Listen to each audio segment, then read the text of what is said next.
საღამოშიდობის ეთერში ევრაზიის თანამშრომლობის ფონდის და საზოგადოებრივი მაუწყებლის ერთობლივი პროექტი ევროპული არჩევანი.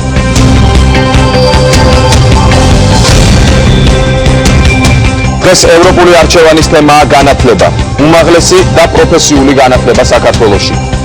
ევროპული საგანმანათლებლო სისტემა, უმაღლესი განათლების ხარისხი დასავლეთსა და ჩვენს ქვეყანაში. რამდენიმე წუთში ევროპული არჩევანის სტუდიაში.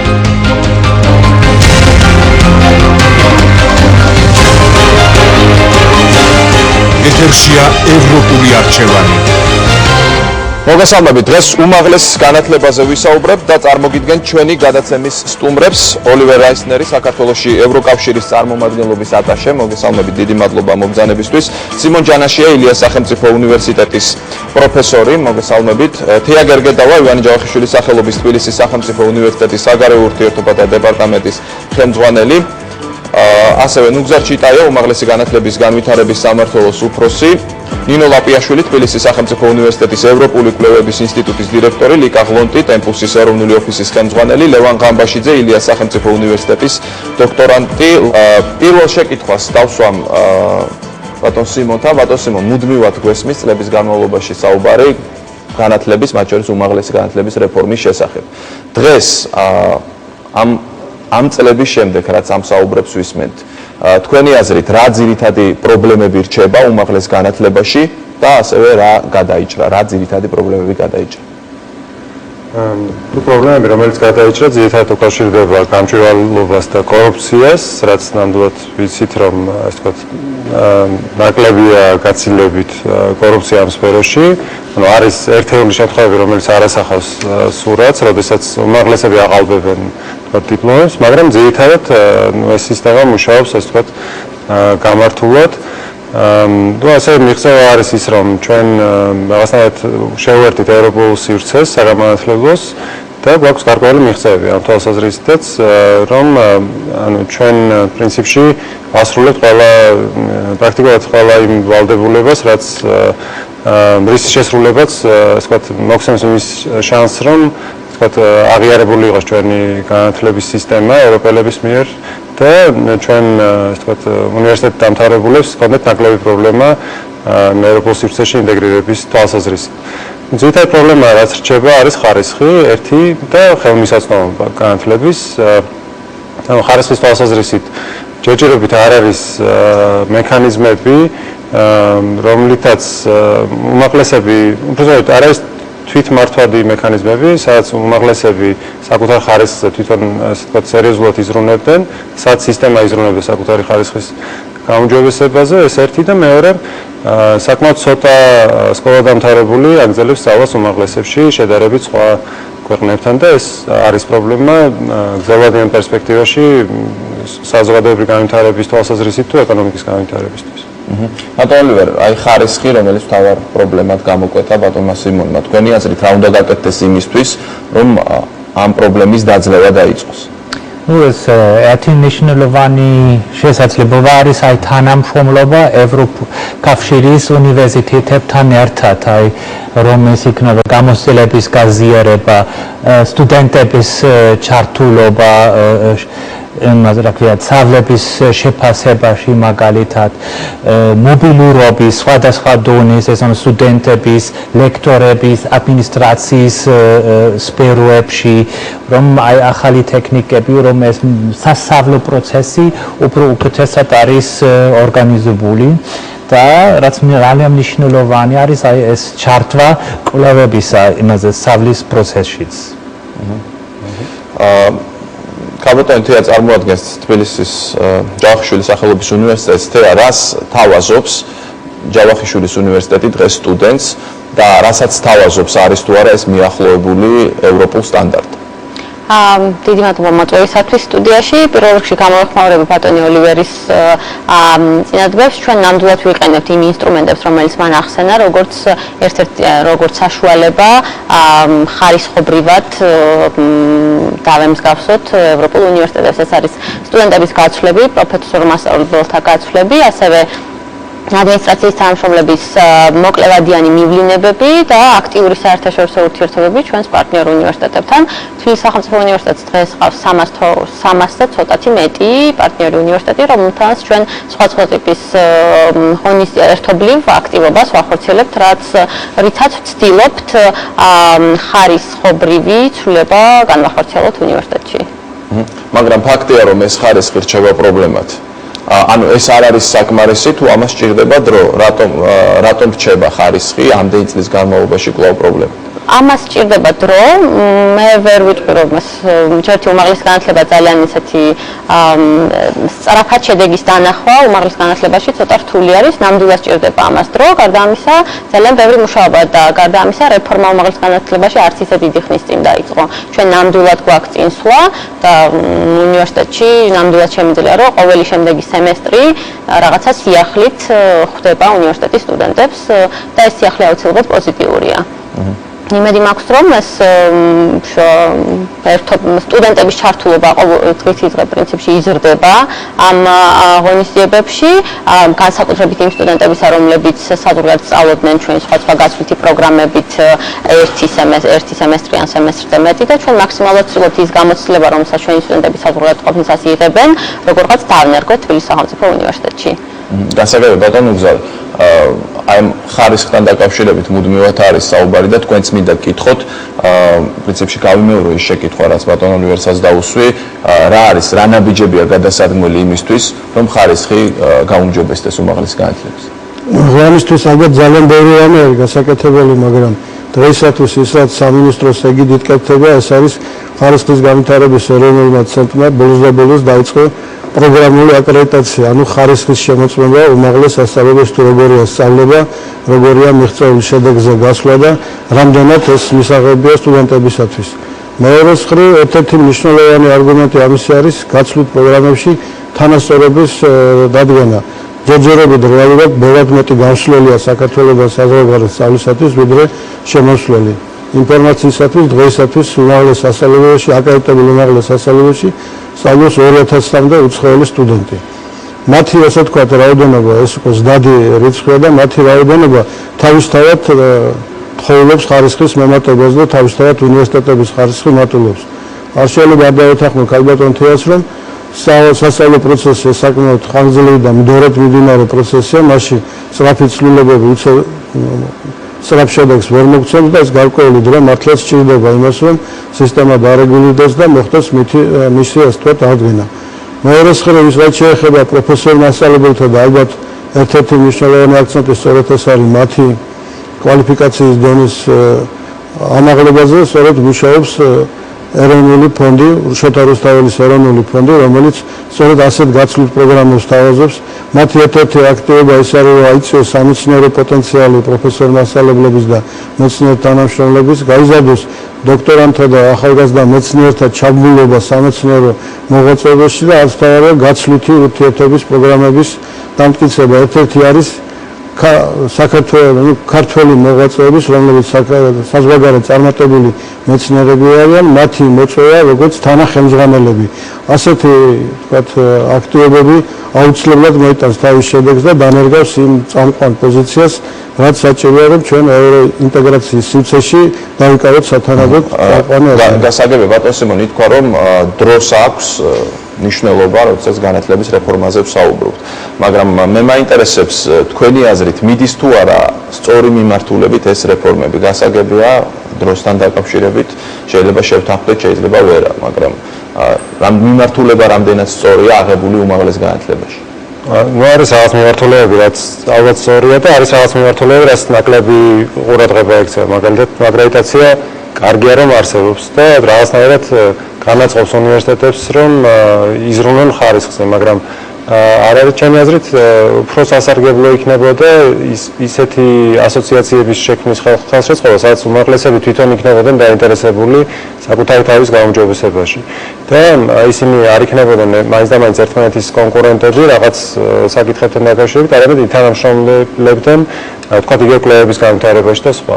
დღევანდელი სისტემა რაღაცნაირად აცალკევებს უმაღლესებს და სამწუხაროდ საქართველოში იმდენი კვლევითი პოტენციალი არ არის, რომ ესე ვთქვათ 60-ზე მეტ უნივერსიტეტში მკვლევარები იყვნენ, ესე ვთქვათ გაშლილები და შემდეგ თან ერთმანეთის კონკურენტები იყვნენ და ვთქვათ აქ საჭიროა ჩემი აზრით იმაზე ფიქრიც, როგორ შეიძლება ითანამშრომლოთ. ჩვენი სისტემა პრინციპში აგებულია კონკურენციის პრინციპზე, რომ ყველა უნივერსიტეტი ცდილობს, რომ გახდეს სხვაზე უკეთესი იმისთვის, რომ მიიზიდოს სტუდენტი, მაგრამ ჩემი აზრით ასევე როდესღაც უნდა დაიწყოს ფიქრი იმაზე, თუ როგორ შეიძლება ერთობლივი პროგრამების გაკეთება საქართველოს უნივერსიტეტებში შიგნით და რაღაც ნაბიჯები ამ მხრივ იდგმება.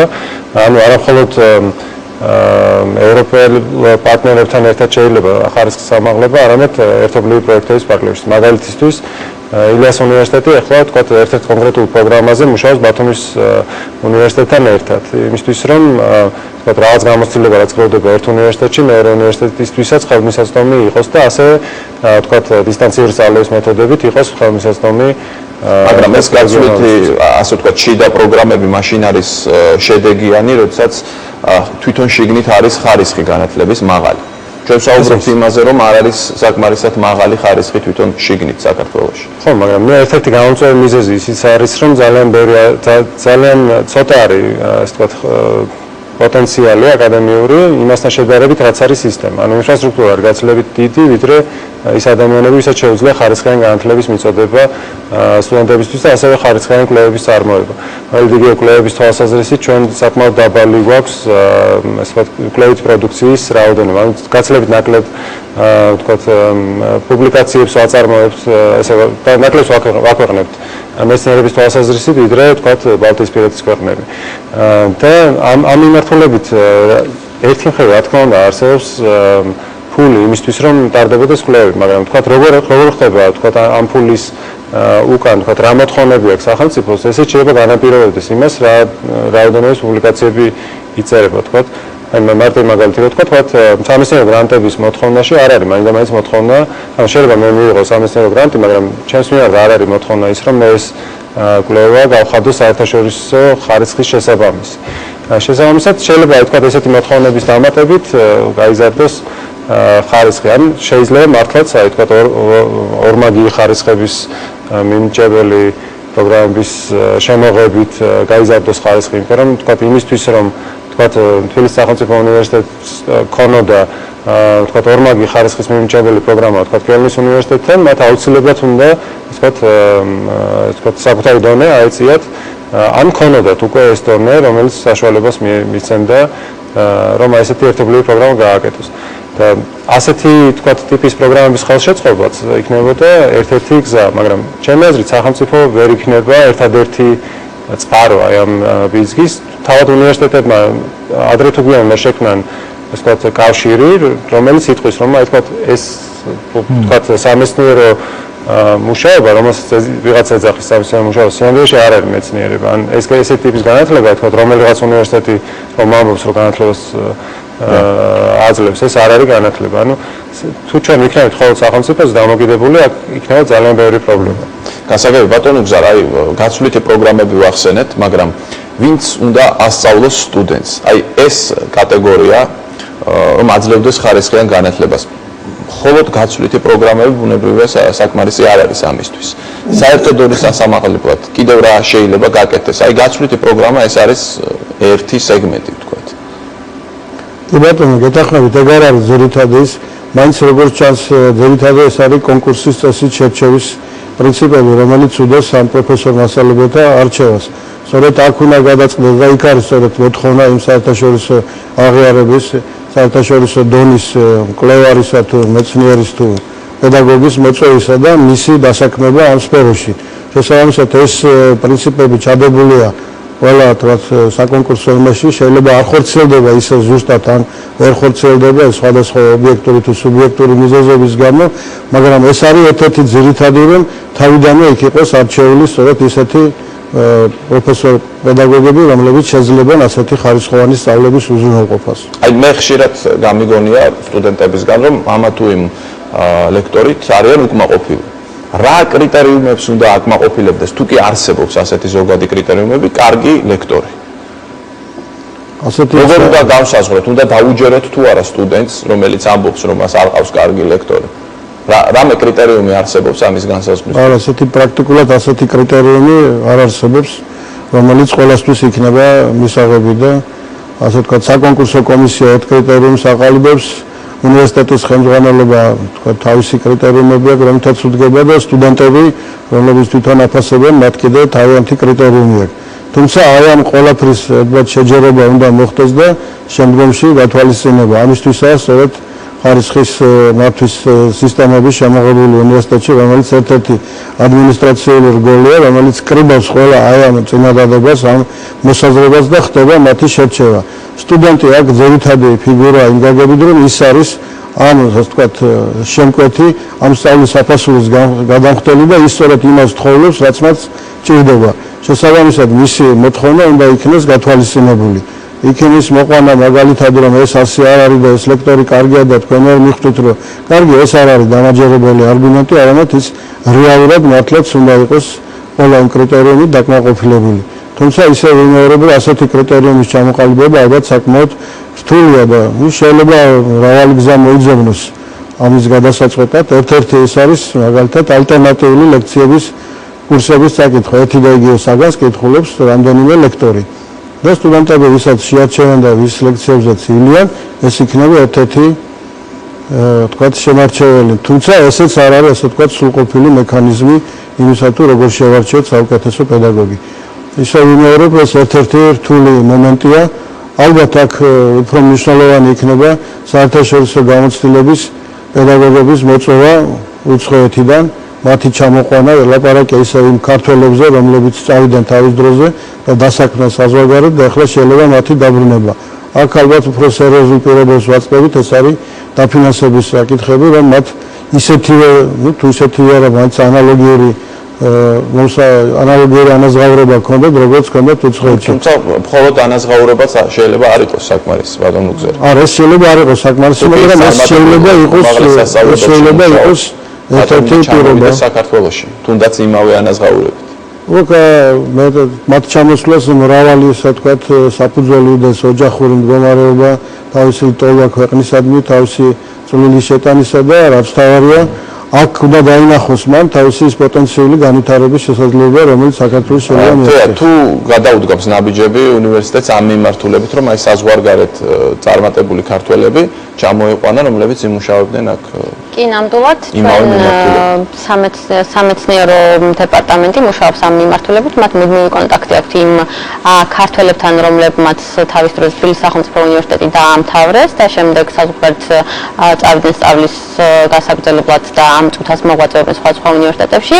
ჩვენ გვაქვს სპეციალურად ზამთრის აკადემიები და ზაფხულის აკადემიები, სადაც ასეთ ადამიანებს ვიწვევთ ხოლმე მოკლევადიანი კურსებისათვის. გარდა ამისა, შეთავაზება თუ ყოფილა უნივერსიტეტის მხრიდან არა მოკლევადიანი პროგრამებით, არამედ მუდმივად ჩამოსულიყო და მუდმივად სემესტრის განმავლობაში ჩაუყოლია რამდენიმე ქართველი პროფესორი, მედიცინის ფაკულტეტზე მახსოვს, იურიდიულ ფაკულტეტზე მახსოვს იყვნენ ის ქართველი პროფესორები, რომლებიც ამ წუთას საზღვარგარეთ მოღვაწეობენ, მაგრამ მთელი სემესტრით მოვიწვიეთ გარკვეული კურსის დასაკითხად.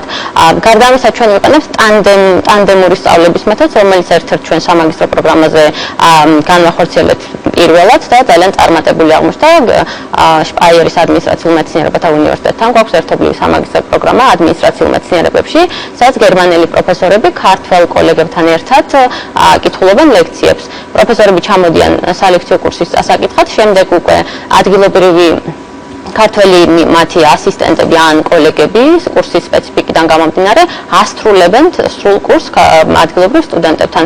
ეს მეთოდი გამოვიყენეთ რამდენიმე შემთხვევაში, როდესაც წარმატებული ქართველი პროფესორი რამდენიმე კურსით მოვიწვიეთ და შემდეგ მთელი კურსის შესასრულებლად მისი ქართველი ადგილობრივი წესეველი კოლეგა გამოვიყენეთ, რომ კურსი შემდგარიყო.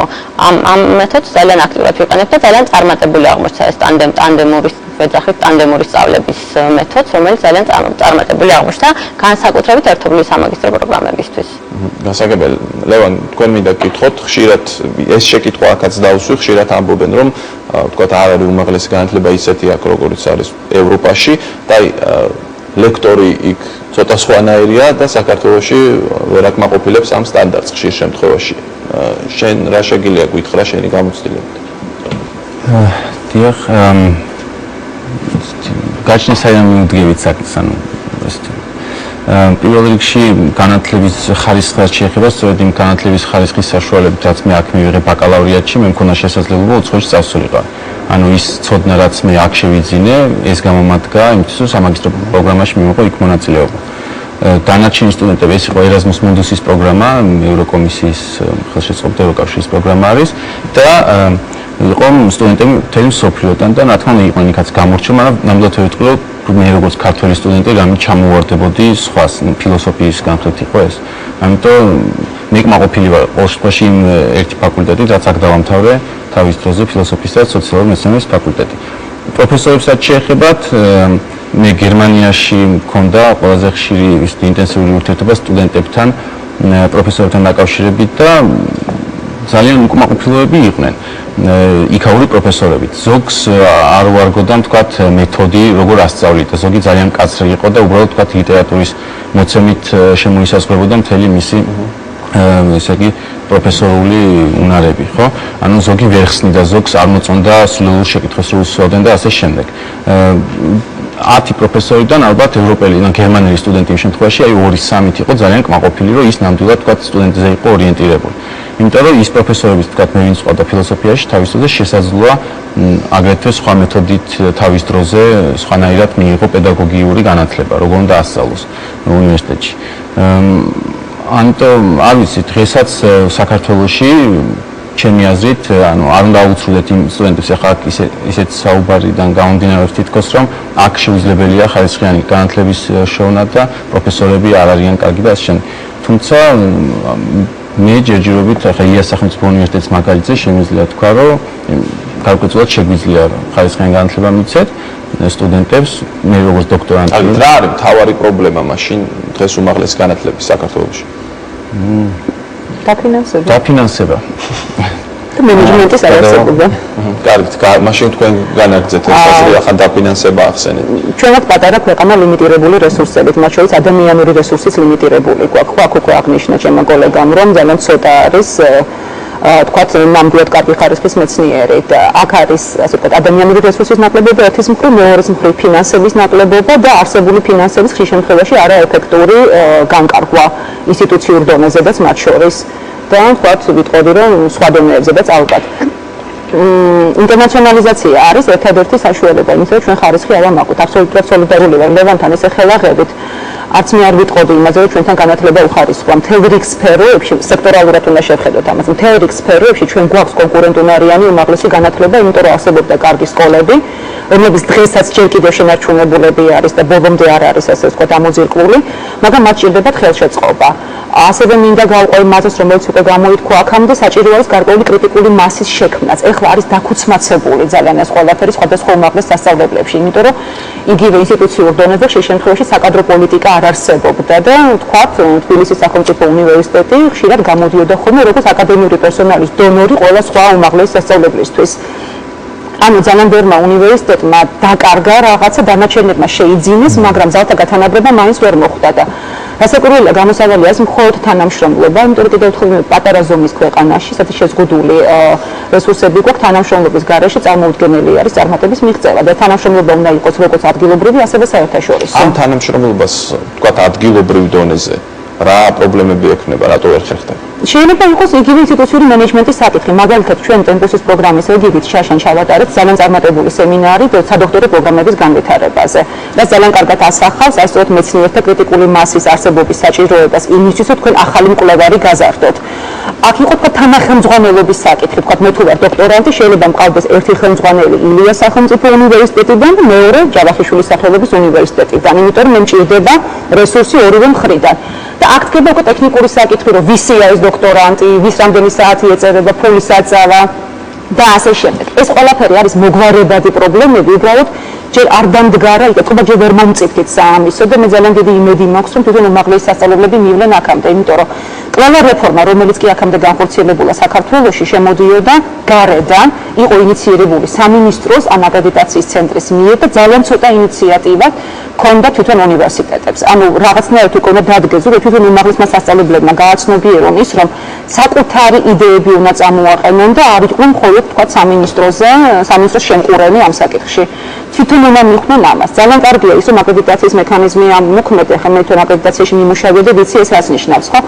ესეც მაინც არის გარედან მაკონტროლებელი სისტემა, რომელიც აიძულებს უნივერსიტეტს იფიქროს ხარისხზე. და ძალიან საინტერესო არის იმის ნახვა, სხვადასხვა უმაღლესი სასწავლებლები როგორ რეაგირებენ აი ამ გარედან შემოსულ კონტროლზე. რიგ შემთხვევებში ეს არის მართლა ცდილობა ქონდეთ ხარისხიანი განათლება და ძალიან ხშირ შემთხვევაში და უფრო უმეტეს შემთხვევაში მე ვიტყოდი ეს არის უბრალოდ მოთხოვნების შესრულებაზე ორიენტირებული საბუთების შევსება. ანუ ესეც რაღაცნაირად გაიფილტრება დროთა განმავლობაში. მე იმედი მაქვს რომ აკრედიტაციის კრიტერიუმებიც უფრო დაიხვეწება, მართლა გაუთანაბრდება საერთაშორისო მოთხოვნებს და ნელ-ნელა გაიწმინდება ეს სივრცეც და ალბათ საბოლოო ჯამში დარჩება რამდენიმე მართლა კარგი ხარისხის უნივერსიტეტი. გასაგებია, მთავარი პრობლემა ბატონო, რაც დაასახელეს, არის დაფინანსება, ხო? მე როგორც მივხვდი, რომ შემდეგ რაღაც მუშაობას კონდეს უფრო მეტი აზრი, მაგრამ საერთაშორისო ორგანიზაციების მხრიდან, გარდა დაფინანსებისა, რა შენიშვნები ან რეკომენდაციები არსებობს? ჯერ მინდა დავიწყო ამასთან, რომ აი ევროკავშირშიც აი დაფინანსება უნივერსიტეტის შეზღუდული არის.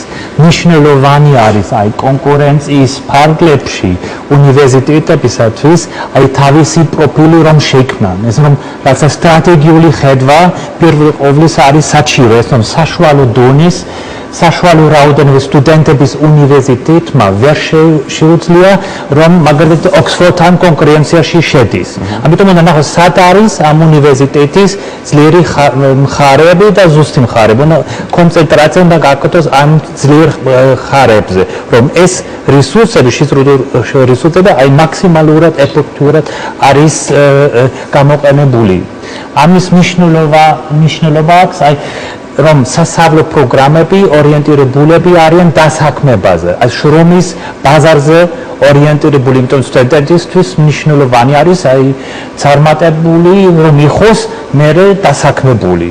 ეს ერთ-ერთი ხარისხის რაცა ინდიკატორი არის სტუდენტებისათვის და ჩვენ ვცდილობთ აი რომ აი თემპოსის პროგრამის ფარგლებში მაგალითად რომ აი ამნაირი გამოცდილების გაზიარება ერთობლივი პროექტის ფარგლებში აი სასწავლო პროგრამების შექმნაში მაგალითად ამ მართვის სტრუქტურის გამოცდილების გაზიარების ფარგლებში რომ ეს მაქსიმალურად ადაპტირებული არის აი საქართველოს ფარგლებში საქართველოს პირობების მიხედვით.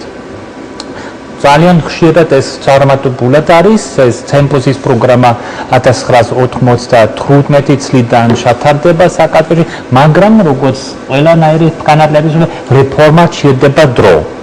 ეს ექსპერტიზა არ გამოვა. დრო დაფინანსება კვლავ რჩება ეს საკითხი, ხო? ყოველთვის ამაზე თქვენც აღნიშნეთ ეს და ამაზე ვალაპარაკი, მაგრამ მე რაც დავშვი ჩემს შეკითხვას დაუბრუნდები, რა რეკომენდაციები, შენიშვნები აქვთ აი ამ დაფინანსების პირობებში საერთაშორისო ორგანიზაციებს? ეს ტულიკა, იმიტომ რომ აი არსებობს ძალიან განსხვავებული სისტემები ევროკავშირშიც, ხო? ეს რომ ბრიტანეთის უმაღლეს განათლების სისტემა განსხვავებული გერმანულიდან ან პატარა ქვეყნებიდან. აი ამიტომ ეს პროფილიზაცია ძალიან მნიშვნელოვანია, ის რომ სად არიან აი ჩვენი უნივერსიტეტის ძლიერი მხარეები და ზუსტი მხარეები. რაც მნიშვნელოვანია, მე მგონი რამდენად აი სახელმწიფო აი ხადაჭერის რაცა გარემოს შექმნის, აი უნივერსიტეტის ავტონომიისათვის, რომ აი უნივერსიტეტმა თავის ხარჯები აი შეუძლია რომ დაეხარჯოს თქვენსავე შეკითხვას მაშინ შემოგიბრუნებთ, რაც დასვით. სად არის სუსტი მხარეები ქართული უნივერსიტეტების? ეს ფართო სპეციფიკა მე მგონი აი ერთი რაც მე პირველ ყოვლისა მინდა თქვა რომ აი ეს სასწავლო პროგრამები უფრო მეტად უნდა იყოს ორიენტირებული შრომის ბაზარზე. ეს ერთი მეორე არის ეს კვლევის ჩართვა იმაზე სასწავლო პროცესში, რაც ხოლმე ხშირად არის თუ აი ლექტორმა უნდა წაიკეთოს რამოდენიმე ლექცია ან სემინარი უნდა ჩაატაროს. რეკლამაზე გავალთ და რეკლამის შემდეგ განვაგრძობ ჩვენს საუბარს. ყველა სტუდენტი, ყველა აბიტურიენტი თავის თავს და უნივერსიტეტისგანაც ითხოვს ამაზე თავის თავსაც ეკითხება, ვიშოვე თუ არა მე სამსახურს, მას შემდეგ რაც დავამთავრებ უმაღლეს სასწავლებელს. ეს არის ალბათ სტუდენტისთვის ერთ-ერთი მთავარი შეკითხვა. რეკლამის შემდეგ დაბრუნდებით და ჩვენ სტუმრებს დავუსვამთ ამავე შეკითხვას, აძლევენ თუ არა უმაღლესი სასწავლებლები იმის საშუალებას სტუდენტს, რომ ამ სასწავლებლის დამთავრების შემდეგ შეძლოს იშოვოს სამსახური.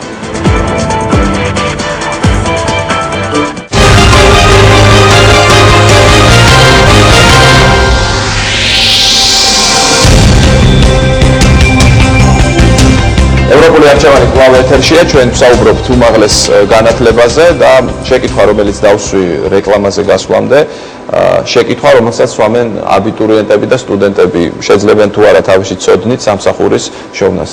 ბატონო სიმონ, უშვებენ თუ არა პროფესიონალებს დღეს უმაღლესი სასწავლებლები. ისეთ პროფესიონალებს, რომლებიც შეძლებენ საქმე კარგად გააკეთონ, როდესაც სამსახურს იშოვიან.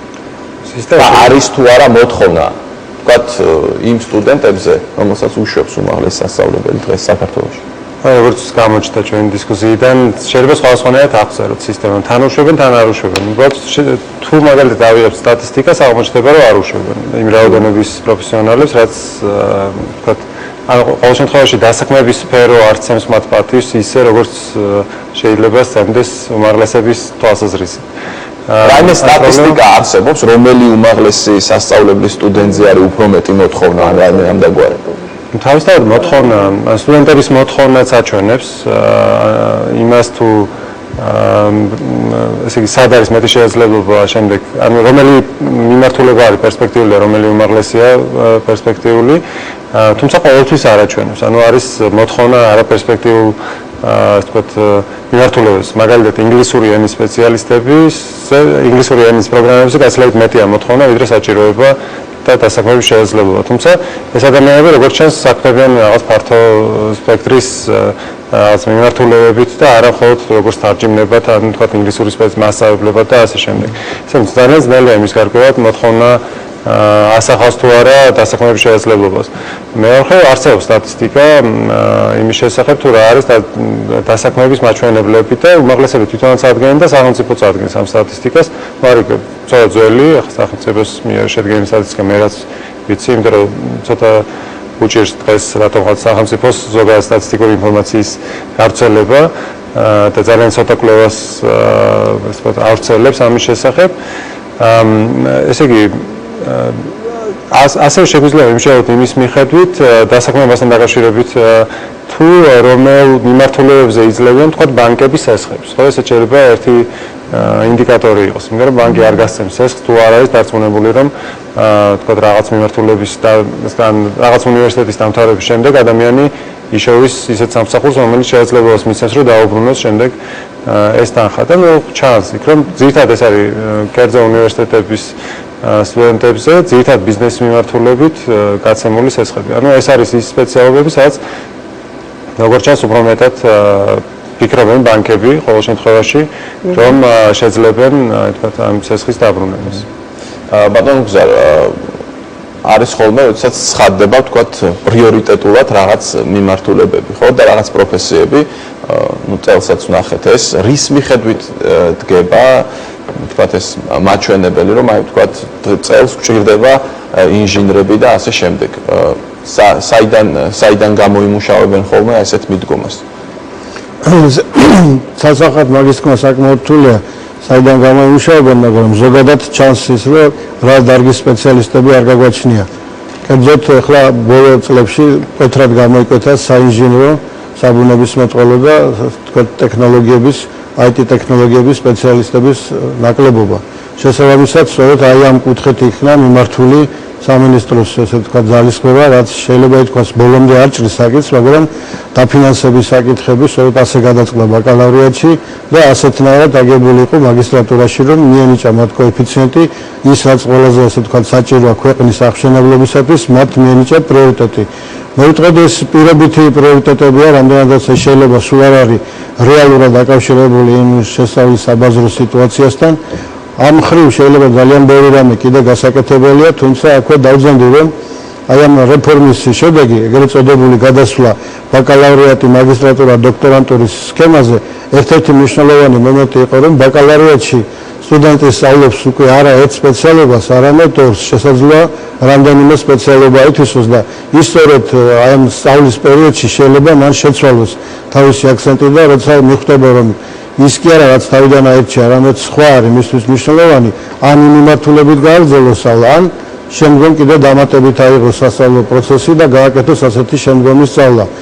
ერთ-ერთ ასე დამატებად გადაიქცა მაგალითად პედაგოგის სპეციალობა, რომელიც დამატებითი 60 კრედიტის აღების საშუალებით ჩვეულებრივ ნებისმიერი უნივერსიტეტის სტუდენტი შეიძლება იმ დარგის სპეციალობის, რაც მას ძირითადად რასწავლია, იმის პედაგოგად გადაიქცეს, თუ აი ამ დამატებით 60 კრედიტს აიღებს. ეს 60 კრედიტი რეალურად 1 წლის სწავლას ნიშნავს. ეს შეიძლება სტუდენტს გააკეთოს სასწავლო იმ 4 წლიანი პროგრამის ფარგლებში, ან დამთავრების შემდგომ მოუბრუნდეს და აითვისოს ეს სპეციალობა. დღეისათვის მაგალითად პედაგოგებზე ძალიან დიდი მოთხოვნაა. განსაკუთრებით ეს მკვეთრად გამოჩნდა სერტიფიცირების შემოღების შედეგად, როდესაც რაც უნდა სამწუხარო იყოს, ჯერჯერობით ეს სავალდებულო არ არის ყველა პედაგოგისთვის სერტიფიცირება, მაგრამ ვინც გაიარა თავისი სურვილი და ესე ვთქვათ, მიჩნეული აზრია, ეს გაიარა იმან, ვინც უკეთესად თვლიდა თავის თავს, მათაც კი ძალიან მცირე პროცენტით გადალახეს. ლაბორატორია სულ 11, 12, 13%-ზე, ვინც შეძლო აი ამ მინიმალური ბარიერის გადალახვა.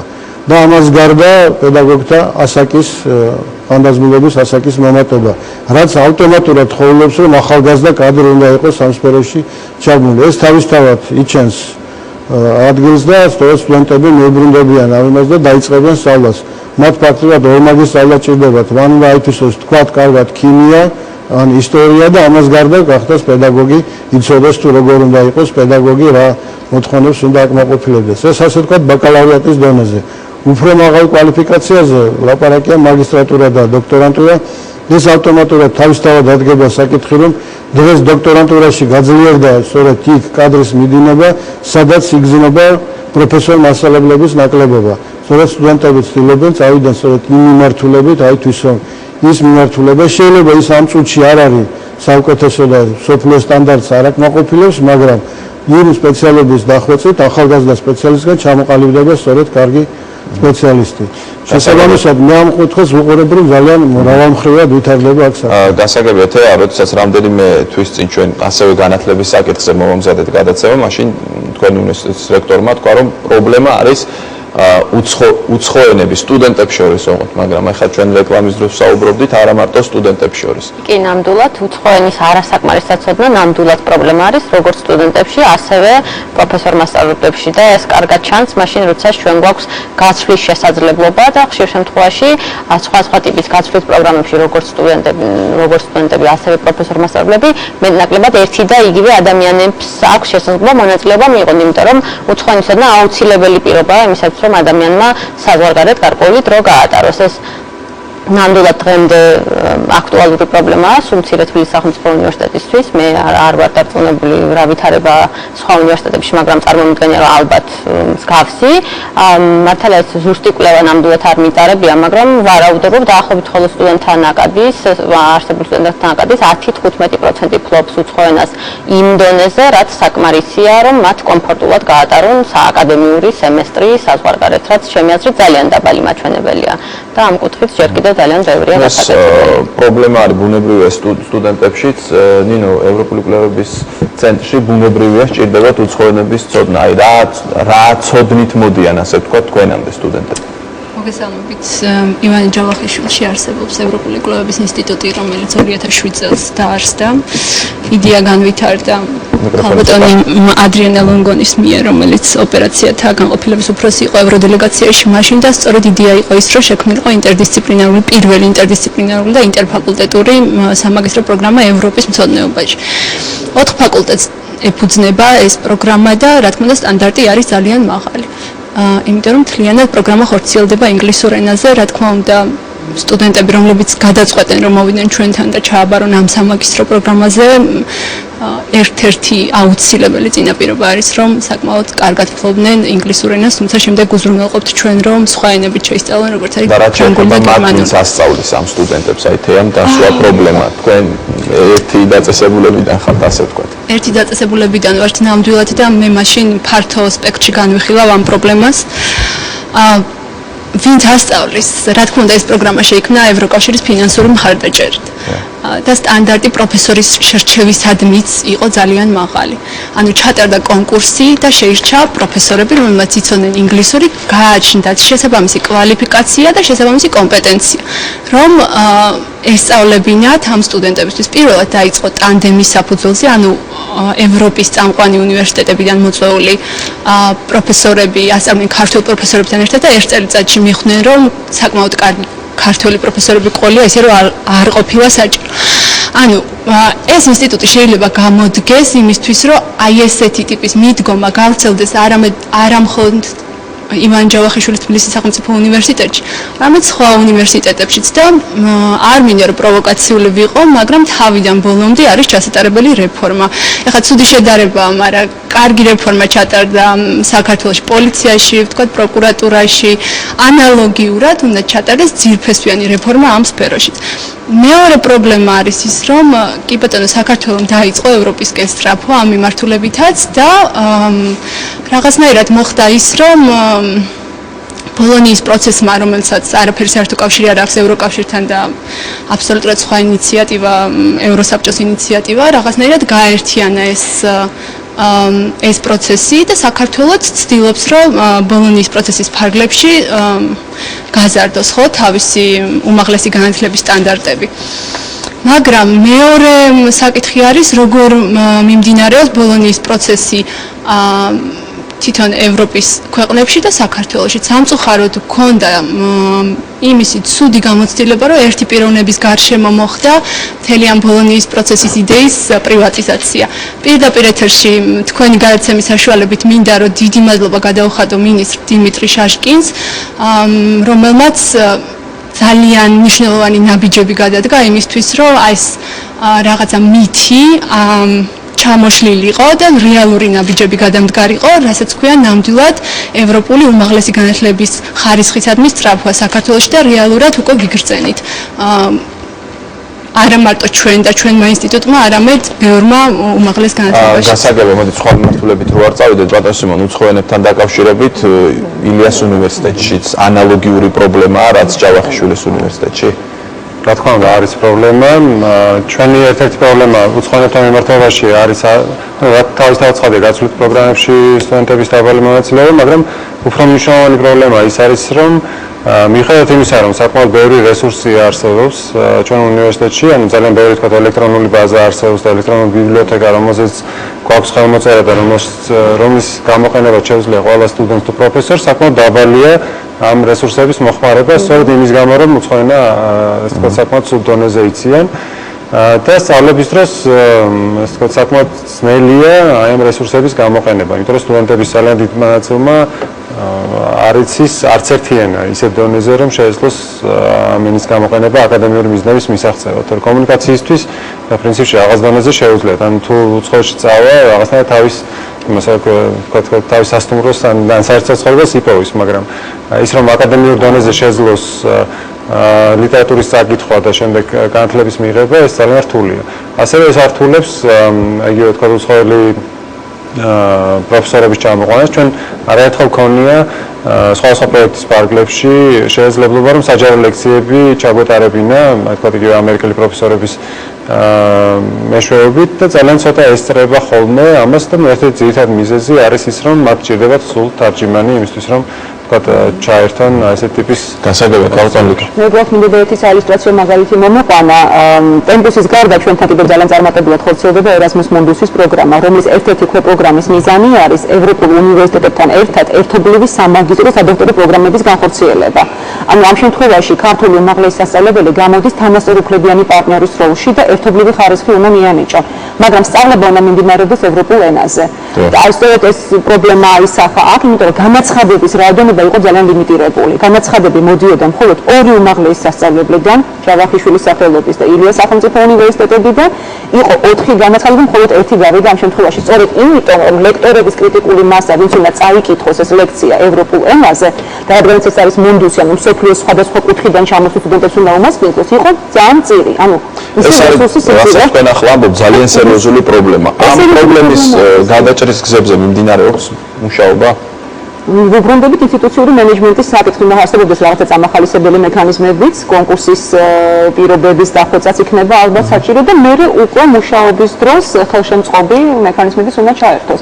და ეს ძალიან კარგად აისახება იმაში, რაც ხალხმოვანი თქვა, ეს არის დასრულთა განათლებაც, ანუ მათ შორის პროფესორის ზრდით დასრული, რომელმაც უნდა თავისი კვალიფიკაციის ამაღლებაზე მუდმივად იზრუნოს, იქნება ეს პედაგოგიკური მეთოდების შესწავლა, უცხოენის დახვეწა და ასე შემდეგ. ჩვენ ყავს ხალხი, ვინც 2-3 უცხოენას ფლობს მშვენივრად, მაგრამ ესეთი ცოტანი არიან. გასაგებია. დიდი მადლობა ამ საკითხთან დაკავშირებითაც მინდა გითხრათ, რომ ამ შემთხვევაში არავისკენ ხელის გაშვერა არ შეიძლება. ეს არის ის საკითხი, რომელიც უნივერსიტეტებმა თვითონ უნდა მოაგვარონ და მინდა გითხრათ, რომ ახალი ადმინისტრაციის მოსვლის შემდეგ ამ საკითხის დარეგულირება ძალიან კარგად დაიწყო თბილისის სახელმწიფო უნივერსიტეტში. არსებობს ცენტრი, უცხოენათა შესწავლის ცენტრი და ძალიან მარტივად ხორციელდება განცხადების წარდგენის საფუძველზე, იქმნება ჯგუფები და სტუდენტები ეუფლებიან სასურველ ენას. ასე რა თქმა უნდა, მინიმუმი სტანდარტიც არის ჩადებული სტუდენტებისთვის, რომ ამა თუ იმ პროგრამაზე რა რაოდენობის საათები უნდა, რა რაოდენობის დატვირთვა უნდა ქონდეს სტუდენტებს უცხოენაში, ამა თუ იმ არჩეულ უცხოენაში. რა თქმა უნდა, კარგი იქნებოდა, რომ იგივე გავრცელებული პროფესორებზეც და ამასთან დაკავშირებით ისევ იმას ვიტყოდი, რომ რა თქმა უნდა ძირეული რეფორმები არის გასატარებელი და თვითონ უნივერსიტეტმა უნდა. ჩვენ საუბარი დასასრულისკენ უნდა წავიყვანოთ, ბატონო, ის რესურსი რაც არის, თუნდაც ფინანსური, თუნდაც ადამიანური, არის თუ არა სრულად თქვენი აზრით ათვისებული უმაღლეს სასწავლებლებში? ეს რთული საკითხია. მე მგონი ერთი რაც არის მოცეული, რომ საქართველოს 2005 წლიდან შეერთდა იმაზე ბოლონის პროცესს და ეს მნიშვნელოვანია, იმიტომ რომ ეს გზა ევროკავშირის უმაღლეს განათლების სივრცეია არის და ნელა სხვადასხვა პროგრამების მიერ შეივსება. ძალიან მნიშვნელოვანია ზუსტად გადამზადება ლექტორებისა არა მარტო უცხო ენის სფეროში, კიდევ სწავლის და სწავლების ტექნიკებით. ესაც ძალიან მნიშვნელოვანია, რომ სასწავლო პროცესი გახდება უფრო ინტერაქტიული. არა მარტო ორიენტირებული ცოდნაზე და კიდევ უნაჩვევებზე. ეს მნიშვნელოვანი არის ყველა სტუდენტებისთვის, მომავალ დასაქმებისათვის. მე მგონი ერასმუს მონდოსი იყო მითითებული, ტემპოსი, ჟერმონიის, ევროკავშირის საკითხებთან დაკავშირებით. არიან შესაძლებლობები, სადაც ეს სივრცე რაც ღია არის, შევსებული იქნება თანამშრომლობის, მობილურობის და გამოცდილების გაზიარების გზით. გასაგებია, ძალიან დიდი მადლობა მინდა გითხრათ ყველას გადაცემაში მონაწილეებისთვის. დღევანდელი ჩვენი საუბარი ამით დასრულდა. რეკლამის სტუმრებს დავემშვიდობები. რეკლამის შემდეგ კი წარმოგიდგენთ საინტერესო ფაქტებს ევროკავშირის ისტორიიდან. რამდენიმე წუთში ჩვენ კვლავ ეთერში ვართ.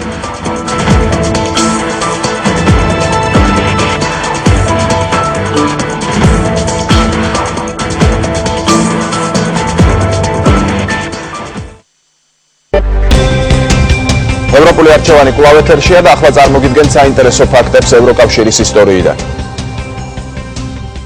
2000 წლის 4 მაისს მიიღეს ევროკავშირის დევიზი ერთიანობა მრავალფეროვნებაშია. ეს სიტყვები ნობელის პრემიის ლაურეატ ერნესტო თეოდორ მონეტს ეკუთვნის. დევიზი თავდაპირველად ლათინურ ენაზე გამოითქმოდა. დღეს ის ევროკავშირის ყველა ოფიციალურ ვებგვერდზეა გათავსებული. დევიზი აღწერს ევროპული გაერთიანების არსს. ევროკავშირი ეს არის 500 მილიონი მოქალაქის ერთობლიობა. სწორედ ერთად მუშაობა და პრობლემების ერთობლივი გადაჭრა აძლევს წევრ ქვეყნებს განვითარებისა და სტაბილურობის შენარჩუნების ერთ-ერთ საუკეთესო საშუალებას. ეს არის ადგილი, სადაც ყველას აქვს თავისუფლების, საკუთარი აზრის ქონის და გამოხატვის უფლება. ევროპული პარლამენტი არის ევროკავშირის პირდაპირი არჩევნებით არჩეული საპარლამენტო ორგანო. მას ევროკავშირში საკანონმდებლო ფუნქცია აკისრია. პარლამენტი 726 წევრისგან შედგება. ეს არის ინდოეთის შემდეგ ყველაზე დიდი ტრანსნაციონალური დემოკრატიული ელექტორატი მსოფლიოში. ევროპული პარლამენტი 1952 წლის 10 სექტემბერში შეიქმნა. მისი პირვანდელი სახე განსხვავდებოდა დღევანდელისგან.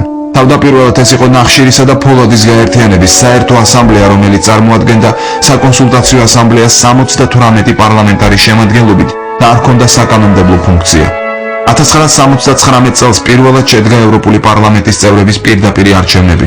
ამავე წლის 11 ივლისს ევროპული პარლამენტის პრეზიდენტად აირჩიეს სიმონ ვეილი. ეს იყო პირველი ქალი პრეზიდენტი ევროკავშირის საკანონმდებლო ორგანოს ისტორიაში. დღევანდელი გადაცემა ამით დასრულდა. დიდი მადლობა ყურადღებისთვის. მომავალ შეხვედრამდე. ნახვამდის.